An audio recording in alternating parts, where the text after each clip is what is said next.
some stuff. Are you having fun there? But that's the airbag. He's trying to open the airbag. I can do that. I'll go and kick the front of the van. That'll open the airbag.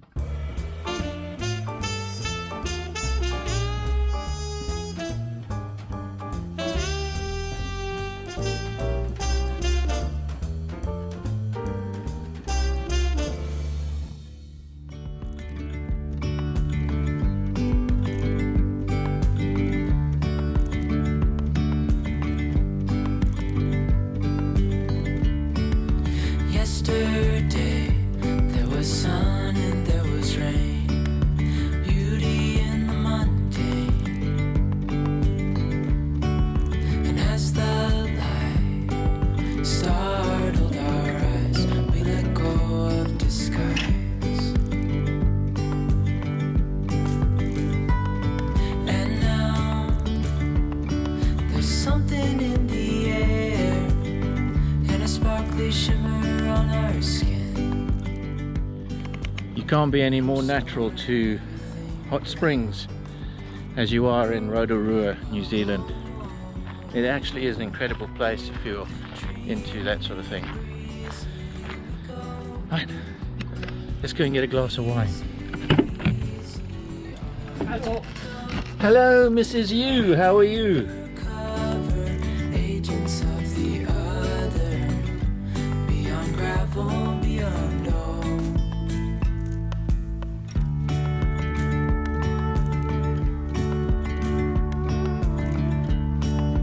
Hand in hand, building castles out of sand, reaching for the grand. As willows align, we lose track of time. Head up high, now we climb. All I want to do is have a glass of wine. Dreamy, breezy, we go. Say the word, say the word. Easy, I give up. No, not on camera. undercover, agents of the other, beyond gravel, beyond all. A bigger scale, the world in hand. Sorry, we had to deal with a phone call just now when we were videoing, so we had to shut it down. A friend of ours is just checking in to see how we're doing. They haven't spoken to us. Excuse the Well, you probably saw the shenanigans going. We managed to get the top off of the bottle, but I'll tell you something. This is the metal that was round this bottle. Certainly wasn't plastic that you could peel off with a finger. Anyway, it's what's inside that counts. I don't know the age of this van, but I would, just looking at it, I would say it's probably between 5 and 10 years old. I might be wrong. Good. Oh yeah, she loves her bed. I'm taking the bed home with me. She has more hours of sleep in this Van. motorhome bed than she does in her own bed at home, and there's nothing wrong with that. But she just snores away and sleeps forever. You didn't hear my snoring. Okay. I don't snore, I purr. I told purrs. you. She purrs, yes. Tracy purrs. But there you go. So yeah, no, we're day 3. No regrets. As I said to you in the beginning of the video, we've never done this before, so this is our first go at motorhoming. We've done what everybody else does, and we've watched hundreds of videos. We follow people like Mandy and John and Alan Heath, who does all the reviews, and we've listened to what they have to say. And of course Mandy and John live in their Burstner, not Burnsner. This must be the one I'm talking again. So yeah, they live in that, and they travel all over the place, and they love their van. So I thought, you know, these are two genuine people, not being sponsored to do anything. You know, why would they talk rubbish about a passion like this? You know, with traveling and living in a motorhome. So yeah, so we obviously are going to be doing the same thing coming up next year, and this is the trial run. This is the pilot episode of us getting our motorhome. The real deal, physical thing. And, you know, you never know. You could end up with either one of us going, I don't like this. This is not my scene. I thought it was going to be this. I thought it was going to be that. But no, I'm thoroughly enjoyed it. I mean, I've driven about 180 k's today through some fairly treacherous mountain roads. Yeah, and you know, this is a heavy van. It's not an easy vehicle to drive compared to a normal saloon car. He only took us almost off-road once. Only once. That's the one that you noticed. I went off-road 2 or 3 times and slowly brought the back end back onto the back wheel was off in the grass, and I thought, well, if I snatch it back, we're going left and right until we... So, yeah, no, that's my skill driving. I managed to bring us back on the road. So just, you know, with obviously Van Life Radio, we haven't spoken much about that, so we got to give you a quick idea of what that is. And we are listening to That's All You Need in a Van, and your entertainment sorted. Van Life Radio. The best music, the best podcasts, mile after mile. This is Van Life Radio, your station for the open road.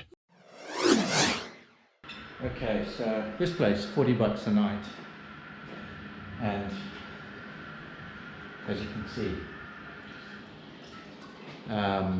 not exactly 5-star, but it's half the price of the top 10 caravan park, and it's got electricity, so it's got everything you need. So that was a gents shower and toilet area.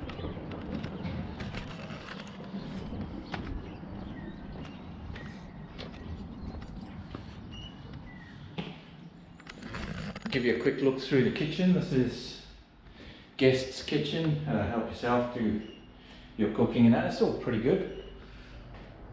Lots of wash up area, a couple of microwaves, a fridge, and of course a place where you can sit and have a meal that you cook if you don't want to be doing it in your van. I suppose for a lot of people that camp with tents, etc., this would be ideal. There's a kettle there, you can boil your water. There's also hot pools, mineral pools on this property. There's about 3 or 4 pools, and they say a hot water beach, but I'm not going to go down and check that out. Again, here, as you can see, is a nice place to eat. So for $40 a night, the equivalent of £20, amenities are good, very good. People seem to be doing quite a bit of work here, so that's not bad. I'll walk you to our site and show you what it looks like.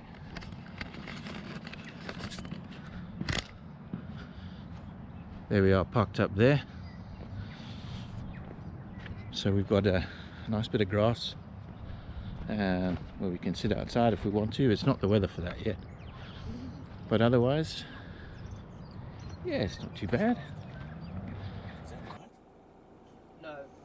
Okay, so it's just after 9 o'clock in the morning, and we night stopped at Cosy Cottage Thermal Park,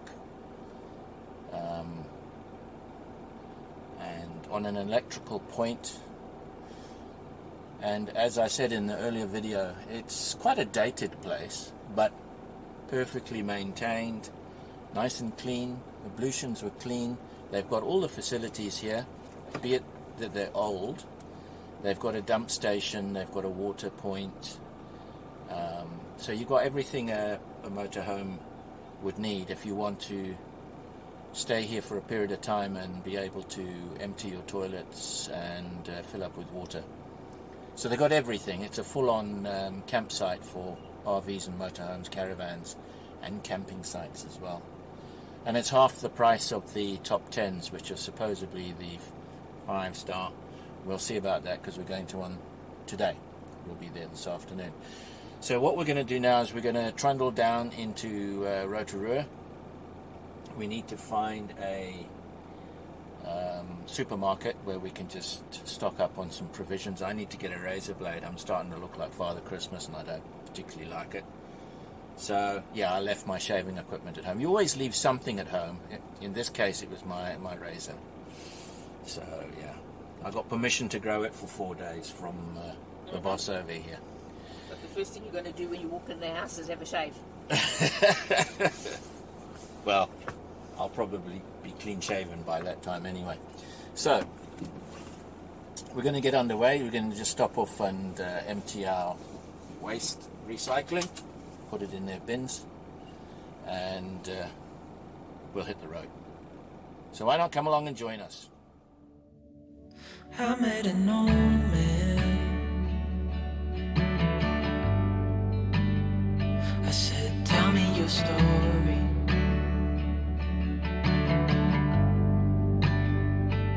He took out a notepad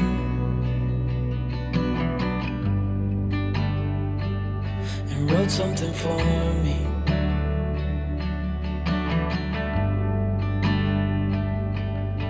Then he kept walking on down the road, and I watched him disappear like smoke. And I thought I'd just seen a ghost. Then I looked down at what he wrote. So what's the story with this? So this is what's called the government gardens. The government gardens. How's that for a building? And the architecture is just beautiful. I think yeah, no, you're all right, mate. This is most right. Yeah. This is the Rotorua Museum. That is absolutely stunning, eh? Stunning building. What a building. Closed. Has been closed for some time as well. No, I think they're doing a refurbishment on it at the moment. And over here, you've got the actual gardens themselves. I won't go down there because the road's closed down there. No.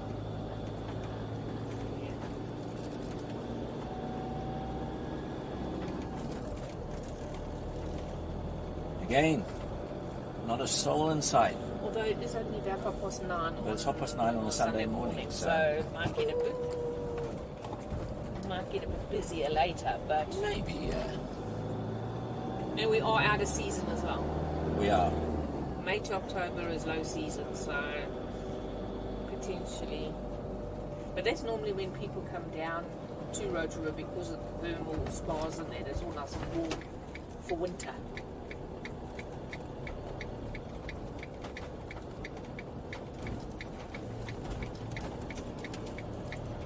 The azaleas.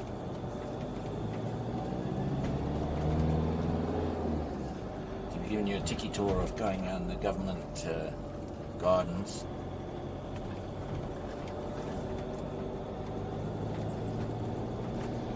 It's a very nice place to come.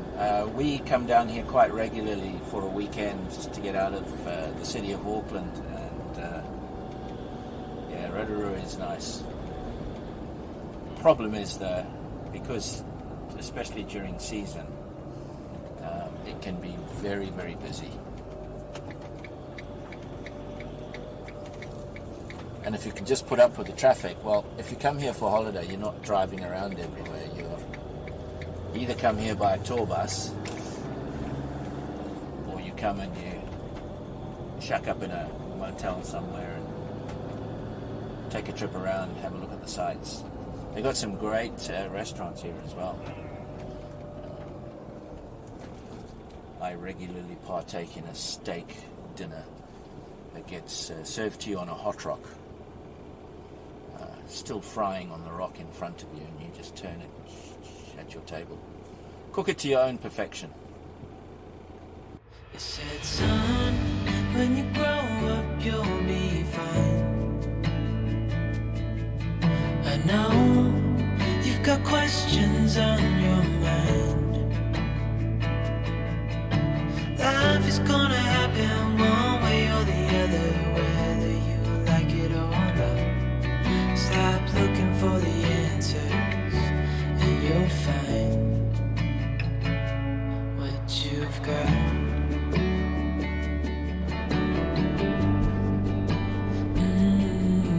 Okay, so we're leaving Rotorua out on the Blue Lakes Road now, which is our final destination for the weekend before heading back to the city of Auckland. And this is the road to the lakes. It's about 11 kilometers from the town of Rotorua, Lake Rotorua. Very scenic little drive, so we'll give you some lovely scenery with a bit of music in the background so you can't hear my voice droning away. Enjoy the sights.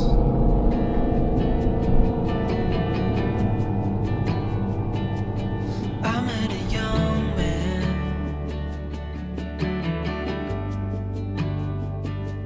searching for glory.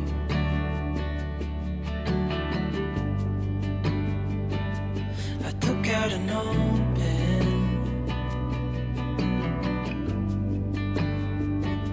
and wrote in my story.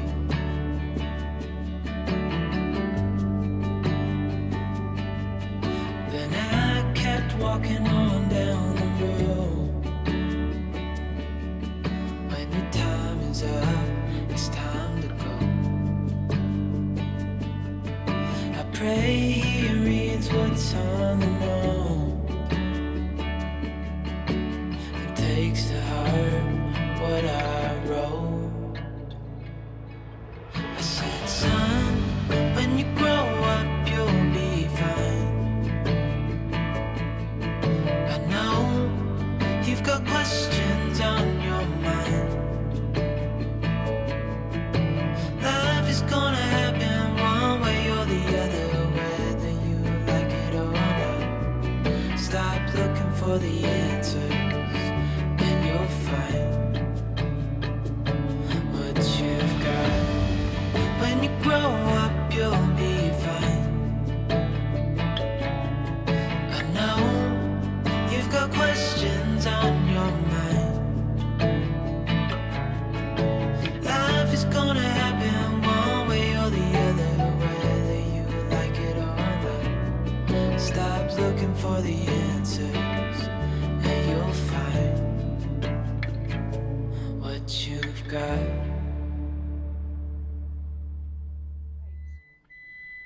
You are so funny. I forgot to laugh.